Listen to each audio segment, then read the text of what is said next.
ఇప్పటి వరకు ఏమి మన నాయన సమన్నా మన వెంకటరెడ్డి అన్న చెప్పినారు. మీకే ఏమి తొందర రాకుండా వచ్చే చూసే జవాబారి మీది. నాదన్నా కానీ అన్నదన్నా కానీ నాయన సమన్నా కానీ మా లీడర్లు ఏం జేడీఎస్ పార్టీ లీడర్లను ఏముండమా, మా జోట్ల వేరే పార్టీ వాళ్ళు వచ్చి నిలుచుకుంటారు. రైతులు అనే పార్టీకి ఏదన్నా ఎవరిదైనా ఇల్లు పోతుంది అనే వాటికి వచ్చి నిలుచుకుంటారు. దాన్ని ఏమి ఇది చేసుకునే పోదండ. మీ జొత్లో మేము ఉంటాము. ఇప్పుడు తానే డీసీఎఫ్ జొత్ల అన్నోళ్ళు మాట్లాడినారు, నేను మాట్లాడినాను, పోలీసు వాళ్ళ జొత్లను మాట్లాడి ఏమి కేసులు వేసిండ్రో ఆ కేసులు దాన్ని ఏమి అరెస్ట్ చేయకుండా దాన్ని బీరు పోటీ ఏమంది నేను మాట్లాడినాను, అన్నోళ్ళు మాట్లాడినారు. మీరు ఏమి దిగులు పడకుండా మీ పాటికి మీరు మీ పనులు చేసుకొని ఉండండి. వాళ్ళు ఏమైనా తిరగా ఇటుకు వస్తే మాకు చెప్పండి, మేము వస్తాం. ఇటుకి మేమే వస్తామో వాళ్ళు మేము మాట్లాడి వాళ్ళని ఇంకా ఖాళీ చేసే జవాబారి మాది. అంతేమన్నా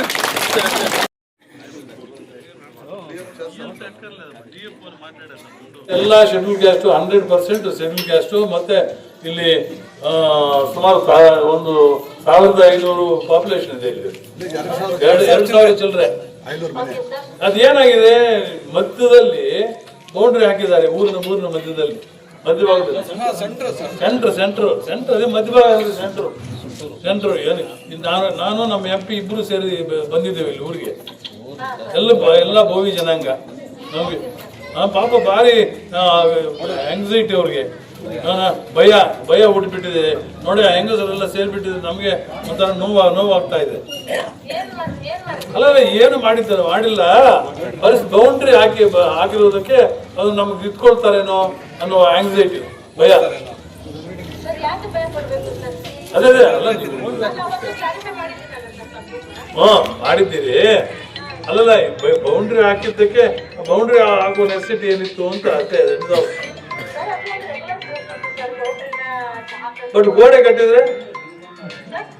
ಕಟ್ಟಿದಾರಂತಲ್ಲ, ಪಿಲ್ಲರ್ಸ್.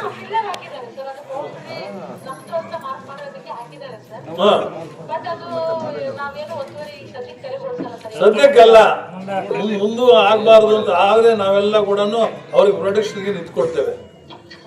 100%. ಇದರಲ್ಲಿ ಎರಡನೇ ಮಾತು DC ಕೇಳಿದ್ರೆ ನಾವು, ನನಗೂ ಅದಕ್ಕೂ ಸಂಬಂಧನೇ ಇಲ್ಲ. ನಾನು SIT ಚೇರ್ಮನ್, ನಾನು ನಮ್ಮ ಮಾತು ಕೇಳಿಲ್ಲ ಅಂತ ಹೇಳ್ತಾರೆ. ಇದು ಪರಿಸ್ಥಿತಿ. ಇದು ಯಾವ್ದಮ್ಮ ಡಿಪಾರ್ಟ್ಮೆಂಟ್? ನಿಮ್ಮ ವರ್ಕಿಂಗ್ ಪ್ಲಾನ್ ಗೊತ್ತದು. ಅವ್ರ ಉದ್ದೇಶ ಏನು?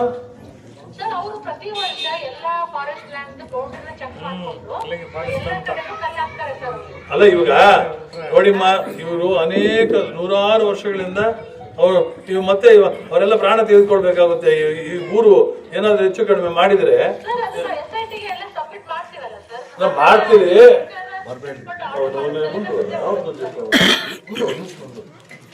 ಇವಾಗ SIT ಒತ್ತುವರಿ ತೆರವು ಓಡಿಸೋದಕ್ಕೆ ನಾವು ಬಿಡುವುದಕ್ಕೆ ಪ್ರಶ್ನೆನೇ ಇಲ್ಲ. ಯಾಕೆ ನಾವೆಲ್ಲ ಅವರ ಪಾಪ ನಮಗೆ ನಂಬ್ಕೊಂಡಿದ್ದಾರೆ ಅವರೆಲ್ಲ ಅಲ್ಲಮ್ಮ. ಪಾಪ ಅನೇಕ ವರ್ಷಗಳಿಂದ, ನೂರಾರು ವರ್ಷಗಳಿಂದ ಅವರು ಇಲ್ಲೇ ಜೀವನ. ಪಾಪ ಅವ್ರ ಮನೆಗಳೆಲ್ಲ ನೋಡ್ತಾ ಇದ್ದೆ ಮೊದಲು ನಾನು 50 ವರ್ಷದ ಹಿಂದೆ. ಇವತ್ತು ಅವ್ರ ಪರಿಸ್ಥಿತಿ ನೋಡಿದ್ರೆ ಪಾಪ ಏನೋ ಕಷ್ಟಪಟ್ಟು ದುಡಿಮೆ ಮಾಡಿ ಎಲ್ಲ ಒಳ್ಳೆ ಬಿಲ್ಡಿಂಗ್ಸ್ ಕಟ್ಕೊಂಡಿದ್ದಾರೆ. ಮತ್ತೆ ಪ್ರತಿಯೊಬ್ಬರು ಕಾರ್ ಇಟ್ಕೊಂಡಿದ್ದಾರೆ. ಸಂತೋಷ ನನಗೆ. ಕಷ್ಟಜೀವಿಗಳು. ಇವ್ರಿಗೆ ಯಾವುದೇ ಸಂದರ್ಭದಲ್ಲಿ ತೊಂದರೆ ಬರಬಾರ್ದು. ತೊಂದರೆ ಕೊಟ್ರೆ ನಾವು ತಡ್ಕೊಳ್ಳೋದಕ್ಕೆ ಆಗೋದಿಲ್ಲ.